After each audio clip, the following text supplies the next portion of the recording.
আজকে চলো তোমাদেরকে কাজের এখান থেকে বলি আমাদের লাইফের কাহিনী, মানে আজকের কাহিনী।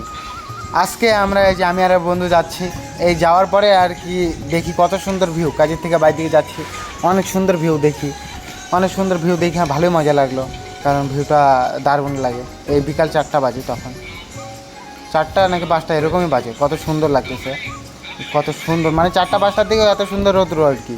আর ঠান্ডার দিন থাকলে এতক্ষণে সূর্য ডুবে যেত, গরমের দিন না। আর দেখো সামনে কত সুন্দর রথ টানে নিয়ে যাচ্ছে, আমার অনেকটা ভালো লাগে, কারণ দেখতে অনেক মানুষ টানুষ থাকে, অনেক মেয়েও থাকে, এরকম বলবো না, কেউ কেউ তো ভাববা মেয়েও থাকে, হ্যাঁ মেয়েও থাকে, কিন্তু এ দেখো কত সুন্দরভাবে রথ টানতেছে। আর সামনে একটু আগানোর পরে দেখি আরেকটা রথ, আমি দেখে ফিদা, এই প্রথমবার এই 18 বছর থেকে দেখতেছি, মানে এই দেখলাম আর কি, পর দেখলাম 2টা রথ একবারে যাচ্ছে, অনেকটা ভালো লাগে। আর রথে থাকে চাকা, কাঠের চাকা থাকে না, এখানে টায়ারের চাকা, মানে আধুনিক হয়ে গেছে। ঠিক আছে, কোনো ব্যাপার না, আধুনিক যেহেতু দুনিয়া। এখন পুলিশের গাড়ি ঠাড়ি দেখা থেকে যাইতেছি, পুলিশ মামা দেখে ভয়ই লাগে। বাজারে আসলাম, মেন কারণ ছিল আমার মোবাইলের ক্যামেরাটা ঠিক করবো, কারণ ক্যামেরাটা ঘোলা হয়ে গেছে, ক্যামেরাটা কত ক্লিয়ার আসছে না জল ঢোকার পরে। ঠিক আছে, এখন আমি বন্ধু এই ছোটো পোলাপানের সাথে আসছি, মানে ফ্রেন্ডই ধরে নাও।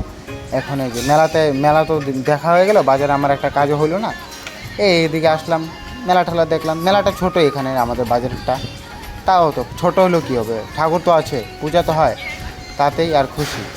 এখন দেখো এখানে মেলার মতন বসছে আর কি, জিনিস টিনিস নিয়ে অনেকটা ভালো লাগলো। এখানে ঠাকুর ঠাকুর দর্শন টর্শন করার পরে এখন আমরা ভাবলাম উপরে যাব, উপরে যাওয়ার পরে তোমাদেরকে ভিউ দেখাবো। দেখো উপরে ভিউটা দেখছো, কত সুন্দর ভিউ না?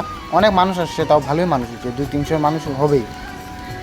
কত সুন্দর, চুপচাপ পুরা একদম, কত সুন্দর। এই মন্দিরটার উপরে, এখানে দুর্গা মন্দির হয়, দুর্গা পুজো অনেক বড় হয়।